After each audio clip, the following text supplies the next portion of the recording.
पर अगर आपके घर में एक कुत्ता है तो एक खास दिन वो खाने से इनकार कर देता है। कुत्ते और बिल्ली दोनों, क्या आपने इस पर गौर किया है? अगर उपलब्ध हो तो वो जाकर थोड़ी घास खाएगा और उल्टी करेगा और खुद को साफ करेगा, क्योंकि वो जागरूक है कि खाना लगातार भीतर तो डाला जा रहा है, लेकिन पाचन और पेट की सफाई खाने जितनी कुशल नहीं है। चांद के चक्र, सौर चक्र और पृथ्वी के चक्र शरीर के लिए बहुत महत्वपूर्ण है।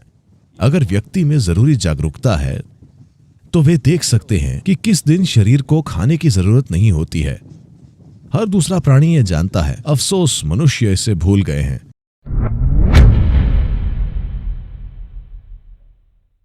इंसानी जीवन और शरीर को तब ठीक करना चाहिए जब ये चालू हो, वरना ये बेमतलब है। ठीक है, आप पोस्टमार्टम कर सकते हैं, उसका क्या मतलब होगा? हमें इसको तब ठीक करना चाहिए जब ये चालू हो। अगर आप इस शरीर को तब ठीक करना चाहते हैं जब ये चलता फिरता हो, तो आपको समझना चाहिए आज की दुनिया में खाने का काम किसी भी समय हो रहा है। लोग कहीं भी हों, बैठे हों, खड़े हों, दिन या रात में किसी भी समय लोग सिर्फ इसीलिए खाते हैं क्योंकि इतना खाना मौजूद है। मानवता के इतिहास में ऐसा कभी नहीं था, लेकिन दुर्भाग्य से, सौभाग्य से बहुत सारा खाना मौजूद है। बदकिस्मती से लोगों को ये नहीं पता कि कब खाना है, कब नहीं खाना है। जैसे समय में चक्र होते हैं। देखिए, हम समय को सिर्फ चक्रों से जानते हैं। अगर धरती घूमती है एक चक्कर इस तरह और हम कहते हैं कि एक दिन बीत गया, वरना आपको पता ही नहीं चलेगा।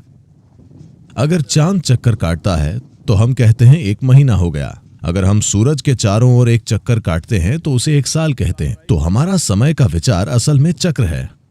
हमारा जन्म और मृत्यु का सवाल ही चक्रीय है, क्योंकि हमारी मां का शरीर चांद के चक्रों के साथ तालमेल में था। सिर्फ इसीलिए हमारा जन्म हुआ, वरना हम पैदा ही नहीं होते। तो हमारा पूरा भौतिक अस्तित्व चक्रीय है।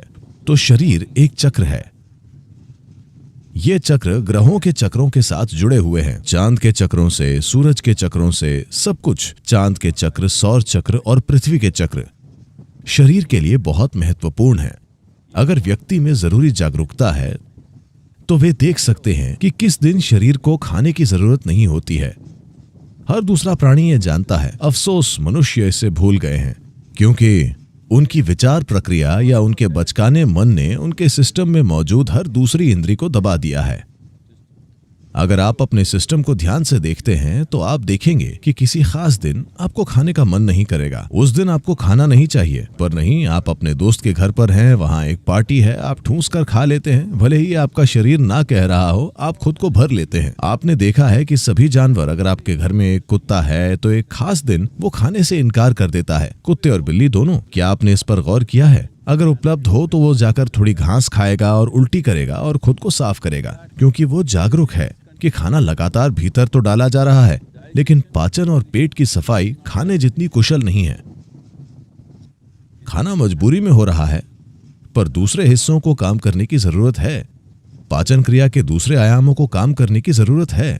जब हम पाचन कहते हैं, पाचन पूरी आहार नली में होता है, न कि सिर्फ पेट में।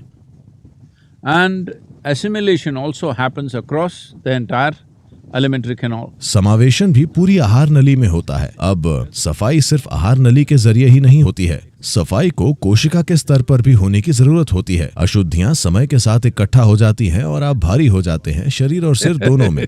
अगर आप खुद को साफ नहीं करते तो समय के साथ ये इकट्ठा हो जाएगी, क्योंकि जब ये इकट्ठा हो जाती है तो ये आपके सोचने, जीवन को महसूस करने, समझने और अनुभव करने को तय करने लगती है। शायद लोग इसे ना समझें, वे ये सोचेंगे कि मैं इसी तरह हूँ, यही मेरा स्वभाव है। ये आपका स्वभाव नहीं है, आपने इस तरह खुद को उलझा लिया है। तो सफाई का प्रोसेस, एक जरूरी बात है खाने में थोड़ा ब्रेक लेना, क्योंकि दूसरे सिस्टम काफी हद तक अपने आप होते हैं। आप उन्हें उत्तेजित कर सकते हैं, पर वो अपने आप ही काम करते हैं। खाना खाना आपकी इच्छा से होने वाला प्रोसेस है, हालांकि बदकिस्मती से ज्यादातर लोगों के लिए ये एक मजबूरी बन गया है। इसे आपकी इच्छा से होना चाहिए। मतलब, मैं तब खाता हूँ जब मैं खाना चाहता हूँ, मैं तब खाऊंगा जब मुझे खाना होगा। मेरा हाथ तय नहीं करता कि कब खाना है। अगर वहां कुछ है तो चाहे कुछ भी हो।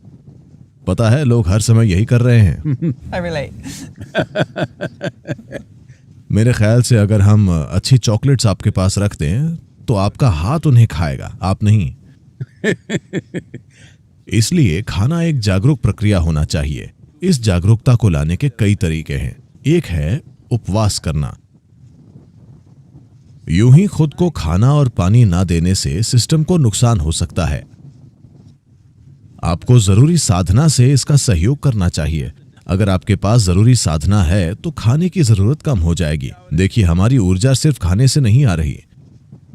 सूरज की रोशनी, हवा, पानी। असल में अगर आप यौगिक विज्ञान में हम कहते हैं कि अगर आप सचमुच में सिस्टम को ठीक रखते हैं तो आपकी 60 से 70% ऊर्जा इन 3 कारकों से आनी चाहिए। सूरज की रोशनी, हवा, पानी। बाकी 40% खाने से आनी चाहिए। So naturally, amount volume of food that you eat will compress. तब स्वाभाविक रूप से खाना खाने की मात्रा कम हो जाएगी। मुझे आपको अपने बारे में बताना चाहिए। जब मैं युवा था तो मैं बहुत खाता था। मैं कभी मोटा नहीं हुआ क्योंकि मेरी गतिविधि बहुत ज्यादा थी। पर आज मैं जो खाता हूं वो उस समय के मुकाबले 10वां हिस्सा या उससे भी कम है। 19 की उम्र से लेकर आज तक मेरा वजन उतना ही वजन है जितना 19 साल में था। बस एक बात यह है कि उस वक्त सारा वजन मेरे कंधों में था। अब इस गुरुत्वाकर्षण के लगातार मुझ पर काम करने की वजह से ये थोड़ा नीचे की ओर खींच गया है, पर मैंने खुद को ऊपर उठाए रखा है। तो उपवास को एक प्रक्रिया के रूप में जरूरी समझ के साथ करना चाहिए। अगर लोगों में उतनी जागरूकता नहीं है, भारत में हमने चांद के चक्र का 11वां दिन तय किया है जब आपको उपवास करना चाहिए। अगर आप उपवास नहीं कर सकते तो आप कुछ बहुत हल्का लेते हैं। इसे फलाहार कहा जाता है।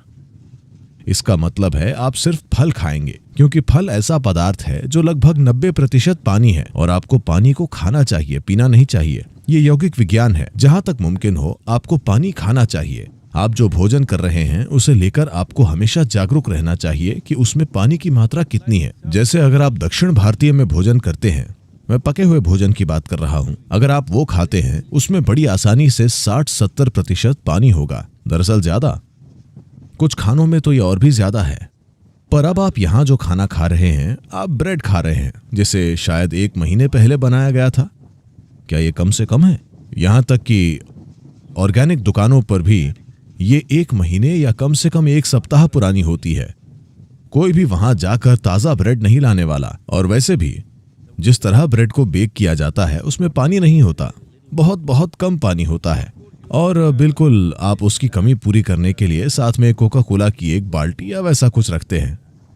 अगर आप खाने के साथ कोई लिक्विड लेते हैं तो पाचन प्रक्रिया के लिए जो जरूरी एसिड्स हैं वो पतले हो जाते हैं और आपकी पूरी पाचन प्रक्रिया बेअसर हो जाती है।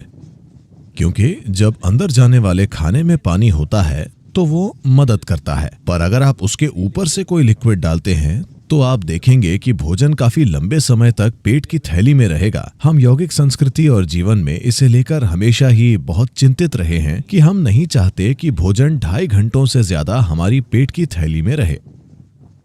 2.5 घंटों में इससे कोई फर्क नहीं पड़ता कि मैंने क्या खाया है, कितना खाया है, इसे दूसरे हिस्सों में चला जाना चाहिए। अगर ये वहां रहता है तो ये आपको सुस्त बना देता है, ये आपकी बोध क्षमता को कम कर देता है और आपका बोध का स्तर, बोध की तीव्रता चली जाती है, जिसे आप नोटिस भी करते हैं। अगर आप कोक या कॉफी या चाय के साथ भोजन करते हैं तो आपको सुस्ती महसूस होती है। बहुत सारे लोगों ने इसे एक आदत बना ली है। लंच के बाद उन्हें सोना पड़ता है। ये इस तरह से है कि आप पेट्रोल पंप पर गए, आपने गैस भरवाई, उसके बाद आप इंजन चालू नहीं कर सकते Because there is gas in the tank. क्योंकि टैंक में गैस है। तो इसका यही मतलब है। तो ये पक्का करने के लिए कि पाचन प्रणाली पूरी प्रक्रिया में है, Process, because क्योंकि आज दुनिया में लोग ज्यादातर जिन लंबी बीमारियों से जूझ रहे हैं उनका हेडक्वार्टर पेट में है। हाँ, बहुत से लोगों के लिए ये उनके सिर की ओर जा रहा है, पर ज्यादातर हेडक्वार्टर पेट में ही है, जो वे खाते हैं और जिस तरह से खाते हैं।